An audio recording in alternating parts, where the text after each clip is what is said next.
Lord, we just thank you that we're able to gather here tonight, and that most of us will be able to go home in the morning to get warm, to go crawl into our beds to get a real rest before we enjoy our day. Some will not have a place to go tomorrow morning, though if they're here tonight, I know that there's already assistance being offered and being given.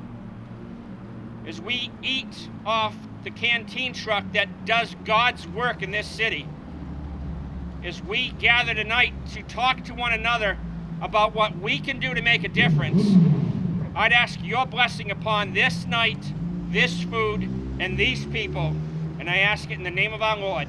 Amen. Amen. This side is going to be coffee, hot chocolate, and hot dogs with all the condiments and so on. And on this side is sandwiches and fruit and things like that. So whoever would like to come, you can just as long as there's a stampede, we'll be fine. Okay? Ladies first. Hot dogs? Ketchup? Sugar?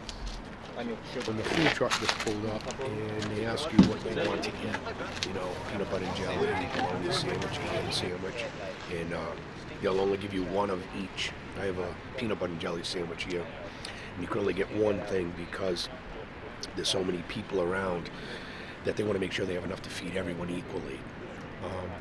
When they opened up that food truck, that's when it hit myself as well as Councilor Lopes. That's when it kind of hit us, where that could be your only meal for the day. And I appreciate what these people are doing to help the people who don't have the luxury of what we do. We're currently doing approximately 40 to 50,000 meals a year, and we go out every day. So it averages about 100 to 150 meals per day. That's what it does. And funds are very hard to come by. The reason why we're here tonight is because we're gonna do a speech on what we do on campus, like fundraisers, a clothing drive, or a food drive for the New Bedford area. And yeah, we're just gonna share some stuff on what we do, how do we contribute to the homeless, and yeah. And first of all, I think this is an amazing event. I think the people who volunteer to come spend the night out here could see how they feel with being in a homeless person's shoes, the struggle, what they have to go through. To get a greater understanding what people are going through every night. This morning we talked about how bad it was raining. Imagine if we had to do it tonight. Somebody was out there doing it in the rain, and last year people were doing it in the snow, and we had one of the worst winters. It's a scary feeling to know that there are people across our city that are sleeping in bank vestibules and looking at overpasses and to stay warm.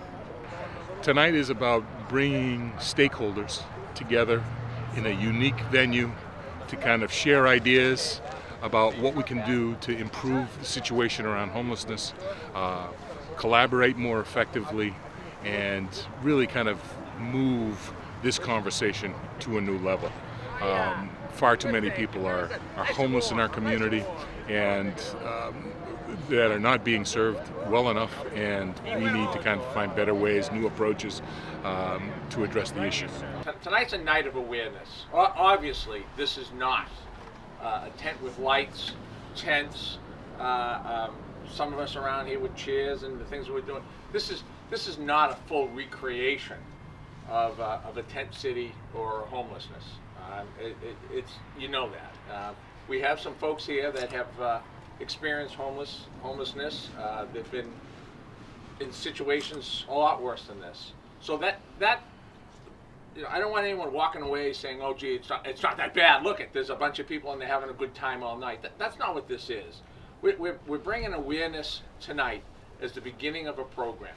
When you start out being homeless, it's really sometimes very difficult to see anything, especially the future.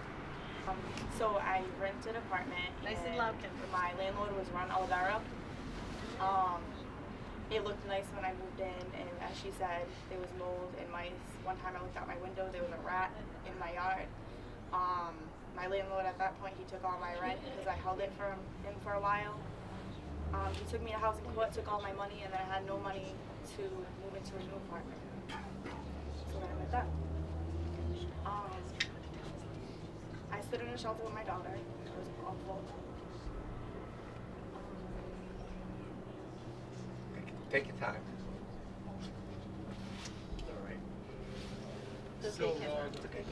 All right.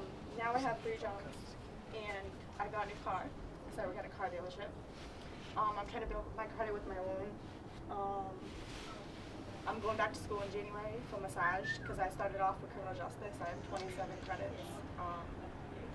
And I'm just trying to build my self-esteem, and they help me, and they make me budget. Now I know how to save money. Stand behind you because I can see Massage.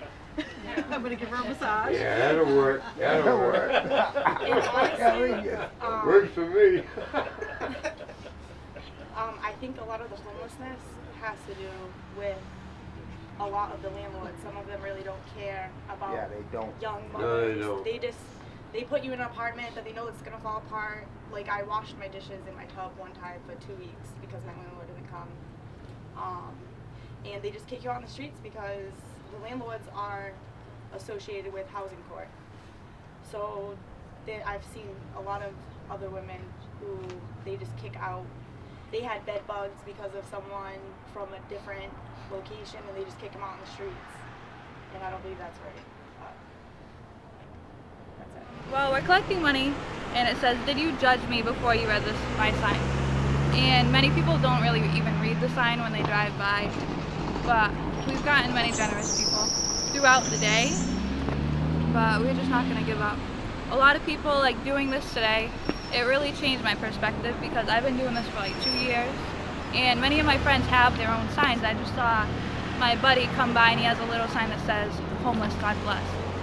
And I don't know how they do it because we were at Market Basket before, and many of the people are even afraid to, like, they lock their doors, they put up their windows right when they come to see you, and it makes you feel less of a person. Now I'm doing this out of the kindness of my heart, but many of the people are doing this for like their stomach to get food, and I really don't know how they can do that because it makes you feel less of a person. Me doing this to help others, but them doing this for hours to just get not even $20, and that's just crazy to me. It must make them feel, you know what I mean, less than a person. So even though people are like annoyed at panhandlers, they're just doing this to get some food.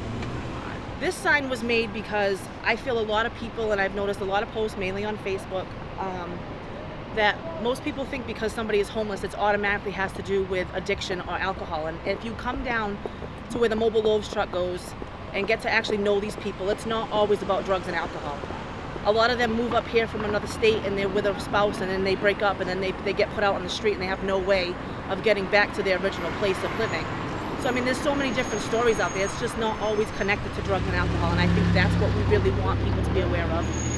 And everybody's always saying, well, get a job, and me, who's just lost my job for 14 years, I have a home and a car and a phone number and clean clothes, and it's hard for me to find a job.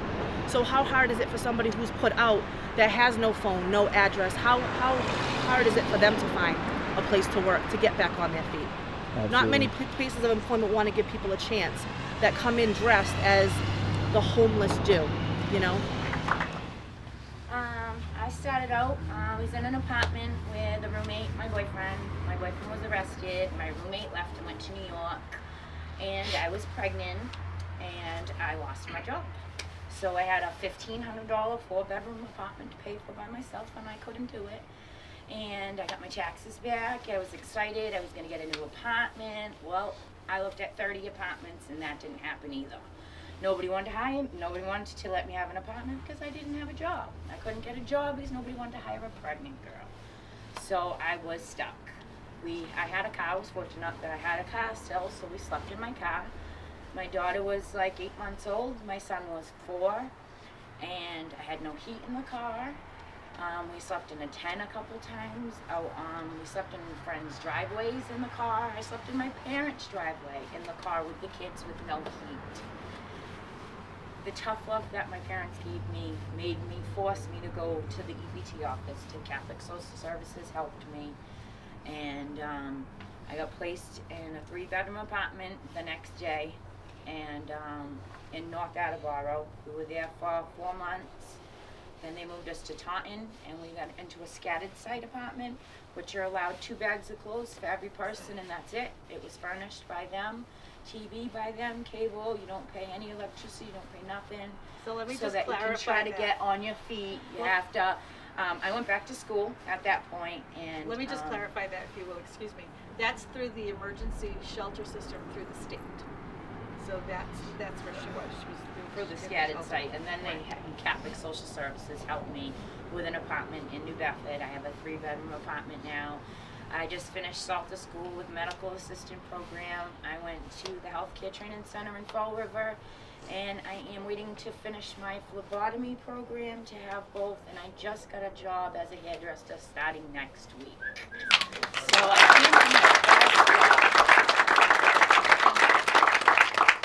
and it is all because of everybody here and everybody's funding that I've had the help that I've had.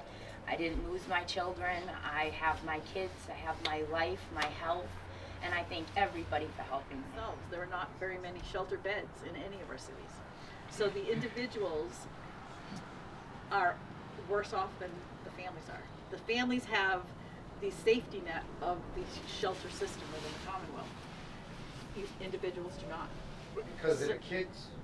The next thing is they have, I know, for disability. For someone that has a disability, other than a family like me and my family shelter. If I was a single woman by myself, me having a disability would be the only other way that there is extra housing to help. I think so everything is as prioritized. that I know of, that I've had friends, older friends.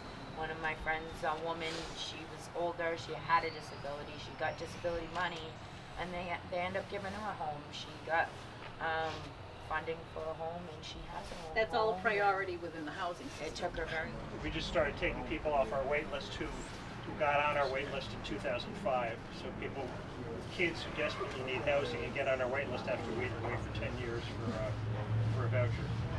And I think we all know that without stable housing, all the rest of the things that we aspire to, a better job, education for our kids, is really just impossible. I had no electricity, so I couldn't stay home base from Taunton. Kicked us out within 48 hours because it wasn't safe to stay in a apartment building with no electricity. So it was safer to stay outside. And me and my 5 kids have been jumping around. I've had to give up 2 of them to their father, and it's not really safe, but it's temporarily, and I was so independent that I've never asked for help. And today, my friend brought me here so I can see how she got through it, see her journey, and she opened doors for me, and I want to bring my kids home, and I want to give them a home. I want to stop thinking that there is no help, because there is. Finally, there is. And I'm blessed.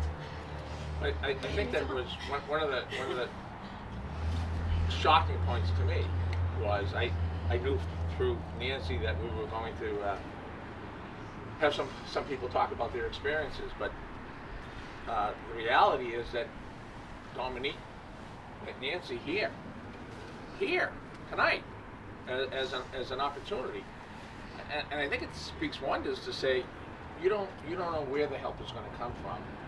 It's got to be a combination of somebody seeking help and somebody willing to give help, but you don't know where it's going to be. You don't know what doors are open, and if there was more programs, you know what doors are for more slammed in your face, people but and you more don't know funding, it would be no homelessness. So I think so Dominique's story continues on Monday. Yes. Right now into the entrance into support. Yes. From where that goes. So again, everybody needs a helping hand. There are not very many shelter beds in any of our cities. So the individuals are worse off than the families are. The families have the safety net of the shelter system within the Commonwealth. individuals do not. Because of the kids. Because The they next, have the kids. next thing is they have, I know, for disability, for someone that has a disability, other than a family like me and my family shelter. If I was a single woman by myself, me having a disability would be the only other way that there is extra housing to help. I think So everything is as prioritized. that I know of, that I've had friends, older friends. One of my friends, a woman, she was older, she had a disability, she got disability money, and they end up giving her a home. She got funding for a home, and she has a home. That's all a priority within the housing system. It took her. I'm Reverend Dave Lima, and I'm with the Interchurch Council, but more importantly tonight I'm with community leaders, both government leaders, nonprofit leaders, people that help the homeless, providers, and so many others. We actually had quite a few people that came out for the conversation, and we've got at least a few dozen that are going to be staying, a couple of dozen that are going to be staying overnight, so that we continue the conversation and experience some of what, a taste of what the homeless go through. It is only a taste. We know that they go through a whole lot more than what we're going to go through here. We ate off the Mobile Loaves and Fish truck just like the homeless do, and but the idea is we're trying to raise awareness and we're trying to raise some funds. The purpose for it is to be able to get programming going that's going to be able to get services so that we can help people where they are, and not just wait for them to come in, but for us to be able to go out and find them, bring them to places where we're able to get them started in a program or in some kind of help that will help them help themselves. Too much is happening where we don't know where they are. We get surprised, which we shouldn't, because they will always have the homeless and the poor among us. But we're hearing stories tonight of lives that are being changed because they found out about something that could be done. And for some of us, they're hearing the stories for the first time, because there are many of us that really we're not aware of the people and the need that's out there. But there is a lot of need. And prayerfully, you won't need it, I won't need it, but those who do, we need to do what we can to help them. And that's what we're here to do tonight, raise that awareness and raise the funds. We are actually asking people to go to our website, riseupforhomes.com, where you are able to donate online. We actually have a text. You can text to donate, where you can text 50155, text the word Rise Up when you do that, and you would be able to donate online so that we can have the proper shelves, the proper assistance, and be able to help people. That's what we need to do. So thank you for listening, and be a part of the solution. Thanks.